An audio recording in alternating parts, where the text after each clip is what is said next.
پھر اللہ تعالیٰ نے تشبیہ دی ہے نساؤکم حرث لکم فأتوا حرثکم انا شئتم وقدموا لانفسکم، تمہاری بیوی تمہاری کھیتی ہے۔ کیا تشبیہ ہے خوبصورت دوسری، وہاں لباس یہاں کھیتی۔ میرا زمیندار گھرانے سے تعلق، لہذا بچپن سے کھیتی کو ہوتا بھی دیکھ رہے ہیں اور کیسے اس پہ جان لگتی وہ بھی دیکھ رہے ہیں۔ میں نے فزیکلی زندگی میں 4 مہینے زمیندارہ کروایا تھا 1984، یعنی پورے پروسیس سے گزرا، جیسے ایک مزدور کرتا ہے ایسے اپنے مزدوروں کے ساتھ مل کر۔ کتنی خوبصورت تشبیہ ہے۔ فصل کو ڈنڈے مارتے ہیں، کپاس کو دیکھا کوئی ذمہ دار ڈنڈوں سے کوٹ رہا ہو یا گالیاں دے رہا ہو؟ آم کے پودے کو لتر مارو تو پھل ہی نہیں دیتا، تیری بلانے دی۔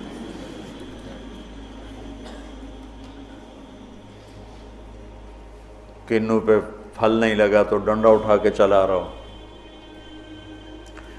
فصل کو کتنے پیار سے پروان چڑھاتے ہیں۔ جس وقت میں فصل کی جو ضرورت ہوتی ہے کس طرح مہیا کرتے ہیں۔ میں نے وہ 4 مہینے ذمہ دارہ کیوں کیا؟ پچھلے 3 سال ہماری فصلیں سب فیل ہو گئی اور قرضے یہاں تک چڑھ گئے۔ ہمارے پاس کوئی جمع پونجی تاجروں کی طرح تو ہوتی نہیں، یہاں تک چڑھ گئے۔ تو میں نے چھٹی لی رائمنڈ سے 4 مہینے اور اپنا ذمہ دارہ خود سنبھالا، کہ مجھے ڈر لگا کہ اگر اس دفعہ بھی ہماری فصل نہ ہوئی تو پھر زمین بیچ کے قرضہ دینا پڑے گا۔ تو 3 سال کے پیچھے قرضے چڑھے ہوئے، تو میرے پاس تو پیسہ ہی نہیں تھا کہ میں کھاد کیسے لوں، سپرے کیسے لوں، ڈیزل کیسے لوں۔ لیکن جس وقت کپاس کہتی پانی چاہیے، میری جیب میں پیسہ نہیں، میں بھاگ رہا ہوں، کہیں سے ادھار پکڑ رہا ہوں، کہیں سے کوئی پلاٹ بیچ رہا ہوں، کوئی درخت بیچ رہا ہوں اور اس کو پانی پلانے کے لیے انتظام کر رہا ہوں۔ وہ کہتے ہیں مجھے کھاد چاہیے، تو میں بلاتا فوری طور پہ، یہ ٹالی بیچنی ہے بھائی۔ ٹالی کا درخت ہوتا ہے نا، ککر بہت زیادہ تھے، میرے والد صاحب کو درختوں کا بڑا شوق تھا، تو بے شمار کھڑے تھے، تو 1-2 بیچے، چل بھائی کھاد لے آؤ، وہ لے آؤ، سپرے لے آؤ۔ میں نے کسی جگہ یہ نہیں کہا کہ میرے پاس پیسے نہیں تو میں کھاد کیسے دوں، میں سپرے کیسے کروں، نہیں کرتا، نہیں۔ جو میری کپاس نے مانگا میں اس کو دیتا رہا، میں اس کو دیتا رہا، میں اس کو دیتا رہا۔ اور اوپر کھڑے ہو روزہ جون میں 15 ایکڑ میں ٹریکٹر کے ساتھ بھاگتا تھا روزہ رکھ کے۔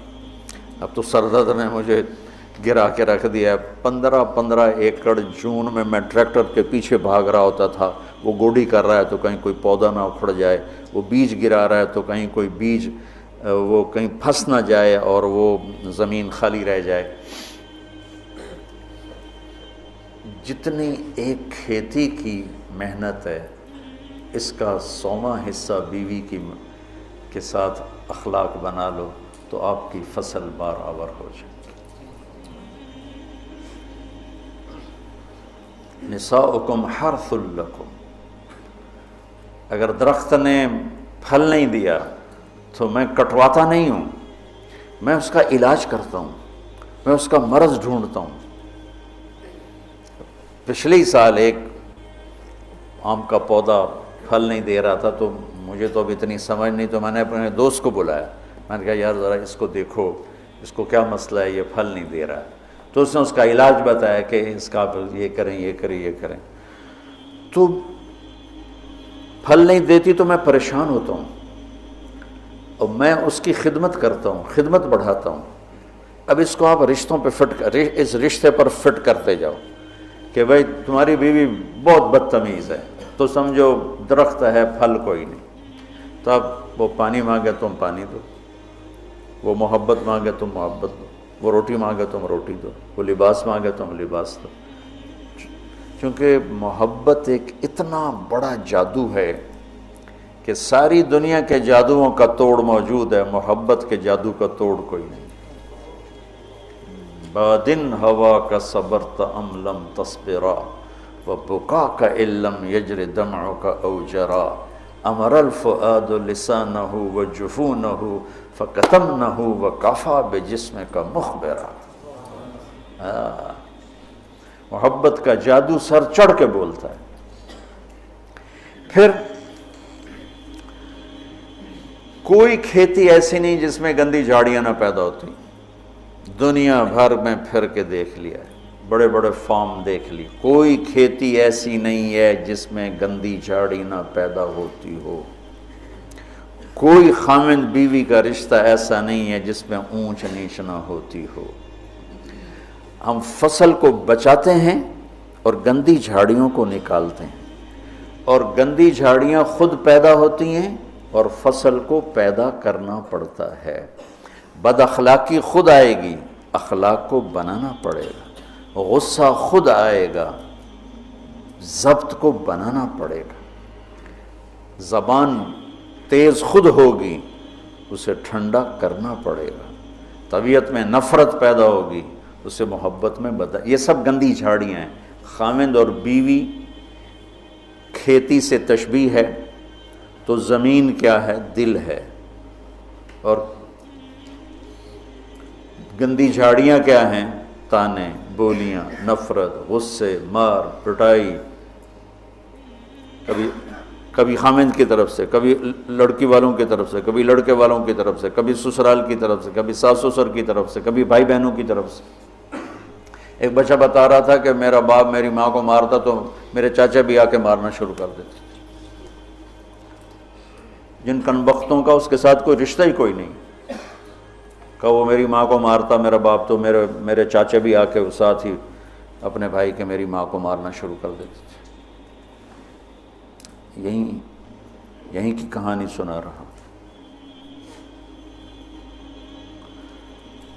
تو گندی جھاڑیوں سے پاک کوئی فصل نہیں ہو سکتی، انہیں مارنے کے لیے الگ دوائیں ہیں، الگ محنت ہے، الگ کوشش ہے، اور پھر آہستہ آہستہ فصل کی حفاظت ہے اور گندی جھاڑیوں کو نکالنا ہے یہاں تک کہ فصل پروان چڑھ جاتی ہے۔ اسی طرح میرے بچوں، یہ غصہ، یہ نفرت، یہ بغض، یہ آپس کی عداوت، یہ وہ گندی جھاڑیاں ہیں، انہیں نکالنا پڑے گا۔ یہ زمین سے ہم بنے ہیں، ہمارے اندر گندگی خود جنم لیتی ہے، صفائی کو لانا پڑتا ہے، برائی خود جنم لیتی ہے، نیکی کو لانا پڑتا ہے، جیسے کپاس کو اگانا پڑتا ہے اور گندی جھاڑی کو مارنا پڑتا ہے۔ ہم مٹی سے بنے ہیں، مٹی کی خاصیت ہے کہ اس میں گندگی فَأَلْهَمَهَا فُجُورَهَا وَتَقْوَاهَا، فجور پہلے ذکر کیا، تقوی بعد میں ذکر کیا۔ میں اس سے یہ استنباط کرتا ہوں کہ ہمارے اندر برائی خود آئے گی، نیکی کو لانا پڑے گا، جھوٹ بولنا خود آئے گا، سچائی کو لانا پڑے گا، بخل خود آئے گا، سخاوت کو لانا پڑے گا، حرص و حوث خود آئے گا، ایثار کو لانا پڑے گا، نفرت خود آئے گی، محبت کو لانا پڑے گا، انتقام خود اٹھے گا، معاف کرنے کو لانا پڑے گا۔ یہ زندگی بھر کی زراعت کی محنت ہے۔ جاؤ کھیتوں میں جا کے دیکھو کہ ذمہ دار کیسے مٹی میں مٹی ہو رہا ہے اور کس طرح اپنی فصل کو اولاد کی طرح پروان چڑھا رہا ہے، اور کس طرح وہ اس میں سے گندی جھاڑیوں کو آرام سے نکال رہا ہے کہ پودا نہ ہل جائے۔ پودا، میں ہاتھوں سے 15 ایکڑ کے پلاٹ اپنے ہاتھوں سے جھاڑیاں کھینچتا تھا، وہ رمبے کھرپی سے نہیں کہ کہیں کپاس کا پودا متاثر نہ ہو جائے۔ میں اس تشبیہ کو جو سمجھا ہوں، اول تو تمہیں کسی تفسیر میں یہ نہیں ملے گا جو میں تمہیں بتا رہا ہوں، میں تو اس کو زراعت سے سمجھ کے تمہیں بتا رہا ہوں، ورنہ ہر ایک نے وہ ایک مخصوص معنی میں اس کو استعمال کیا۔ فاتو حرثکم انا شئتم، اس کے بارے میں اقبال و ادبار میں اس کو استعمال کیا ہے۔ میں تمہیں بتا رہا ہوں کہ اس میں اللہ تعالیٰ یہ بھی بتا رہا ہے کہ کھیتی کو کیسے پالنا ہے اور کیسے پروان چڑھتی۔ سب سے پہلے اسی کو جب وہ لگ رہی ہوتی ہے تو بھاگم بھاگ، جب تک اس کا پورا پھل گھر نہیں آتا زمیندار چین سے نہیں بیٹھتا ہے، تو جب تک ایمان پہ خاتمہ نہیں ہو جاتا اس رشتے کی حفاظت، اس کو پانی دینا، اس کو کھاد دینا، اس میں سے گندی جھاڑیوں کو نکالنا، غصے کو، حسد کو، بغض کو، لڑائیوں کو۔ جب اللہ تمہارے گھر بنا دے تو کانوں میں ڈانٹ ڈال دینا، کسی کی برائی نہ سننا، خاص طور پہ اپنی بیوی کی برائی نہ سننا، کسی کی نہ سنو لیکن بیوی کی نہ سنو۔ اور بیویوں سے کہتا ہوں کہ اپنے خامند کی برائی نہ سنو۔ اب بیویوں پر شک مت کرو، شک نے کتنے گھر برباد کر دیے، بگاڑ کے رکھ دیے، تباہ کر کے رکھ دیے۔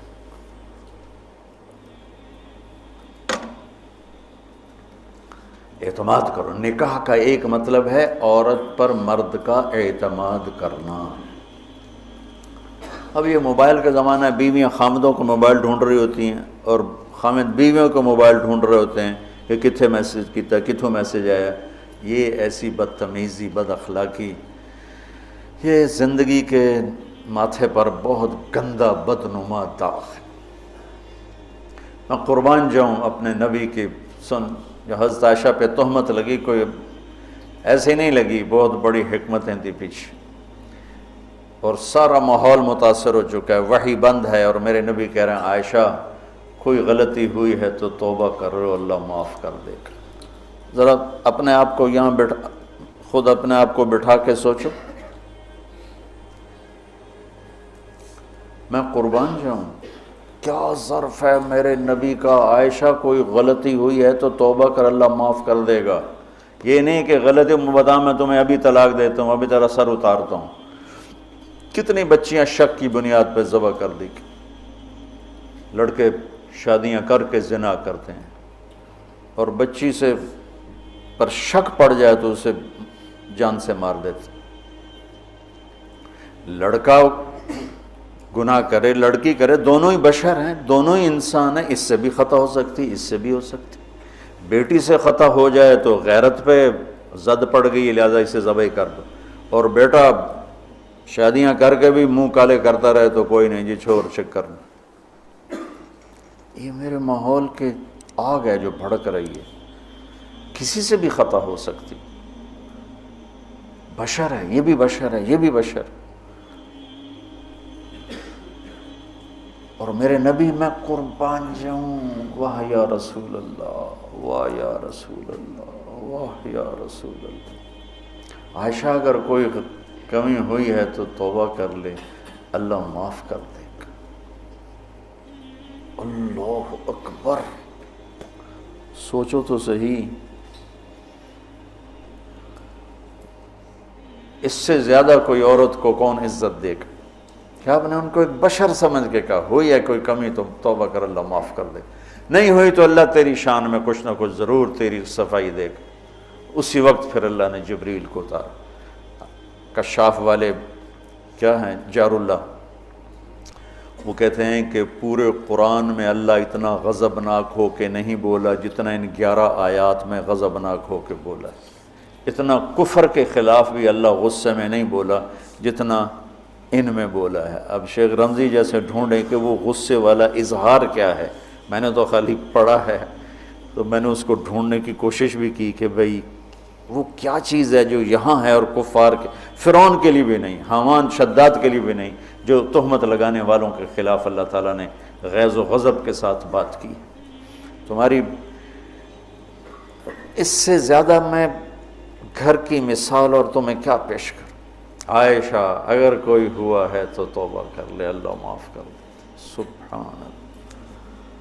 پھر اللہ نے اسی وقت آیت کو اتار دی، تو آپ نے ماتھا پہ پسینہ تھا، مسکرائے، عائشہ مبارک ہو، اللہ نے تجھے بری و ذمہ قرار دے دی۔ ام رومان کہنے لگی اٹھو، اللہ کے رسول کا شکر ادا کرو گا؟ نہیں، اس کا شکر ادا کریں گی جو میری گواہی دینے آیا، جو میری گواہی دینے آیا۔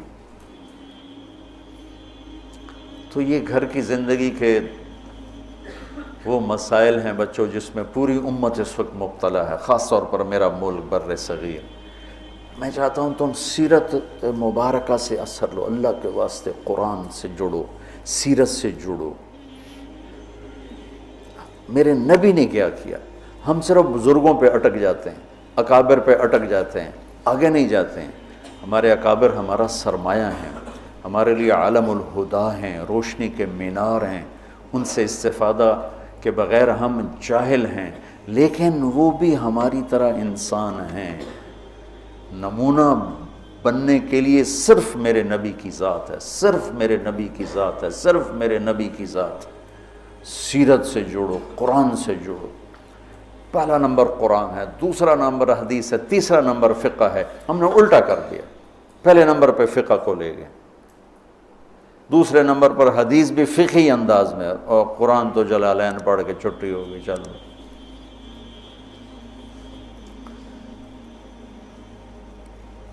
تو میں چاہتا ہوں دنیا سے جانے سے پہلے اللہ میرے ذریعے سے ایک ایسا طبقہ تیار کر دے جو قرآن سے جڑا ہوا، جو حدیث سے سیرت سے جڑا ہوا۔ ایک ہے فقہ الحدیث، فقہ السنہ، ایک ہے فقہ السیرہ۔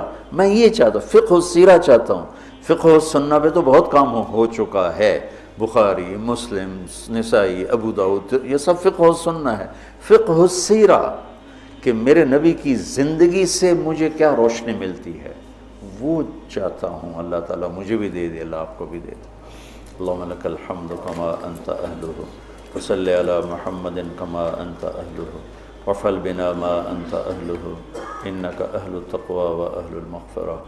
یا اللہ ہمیں قرآن سے جوڑ دے، یا اللہ ہمیں اپنے حبیب سے جوڑ دے، یا اللہ ہمیں سیرت سے جوڑ دے، یا اللہ ہمارا آئیڈیل اپنے نبی کو بنا دے، یا اللہ ہماری ہر ادا سنت میں ڈھال دے، یا اللہ ان بچوں کو قبول فرما، یا اللہ انہیں ہر جگہ جہاں یہ جائیں ہدایت کا ذریعہ بنا، ہدایت کا ذریعہ بنا، ہدایت کا ذریعہ بنا۔ یہ ہماری شاخیں اور یہ ہمارا مرکز، اس سب کو اپنے فضل و کرم سے قبولیت کا شرف نصیب فرما۔ جتنے دوست شریک مجلس ہیں یا سن رہے ہیں اور ہاتھ اٹھائے ہوئے ہیں، یا اللہ سب سے راضی ہو جا، سب کی دنیا بھی بنا دے، سب کی آخرت بھی بنا دے۔ یا اللہ نہ ہم دنیا کے دکھ سہ سکتے ہیں نہ آخرت کے، ہمیں دنیا کے دکھوں سے بھی بچا، ہمیں آخرت کے دکھوں سے بھی بچا میرے مولا۔ نہ یہاں کا درد سہا جاتا ہے نہ وہاں کا، یہاں کے دردوں سے بچا، وہاں کے دردوں سے بچا میرے مولا۔ ہماری زندگی کا سب سے بہترین حصہ آخری بنا دے، ہمارے اعمال کا سب سے بہترین عمل آخری عمل بنا دے، اور جس دن تیری ملاقات ہو وہ دن ہماری زندگی کا سب سے خوبصورت دن بنا دے۔ یا اللہ تو ہمیں دیکھ کے خوش ہو جائے، ہم تجھے دیکھ کے خوش ہو جائیں۔ یا اللہ تو پوری امت پر آئے ہوئے مصیبتوں کے بادل ہٹا دے۔ یا اللہ پوری دنیا کے فرائض کو زیر و زبر فرما دے، پوری دنیا کے شداد، حامان، قارون کو عبرت کا نشان بنا دے، اور پوری دنیا کے انسانوں کے لیے یا اللہ اسلام کا دروازہ کھول دے۔ یا اللہ ہمارے ملک کی حفاظت فرما، اسے فتنوں سے بچا، اندر باہر کے دشمنوں سے حفاظت فرما۔ یا اللہ تو ہماری بھی حفاظت فرما، ہماری نسلوں کی بھی حفاظت فرما۔ یا اللہ ہم سب سے راضی ہو جا، آمین۔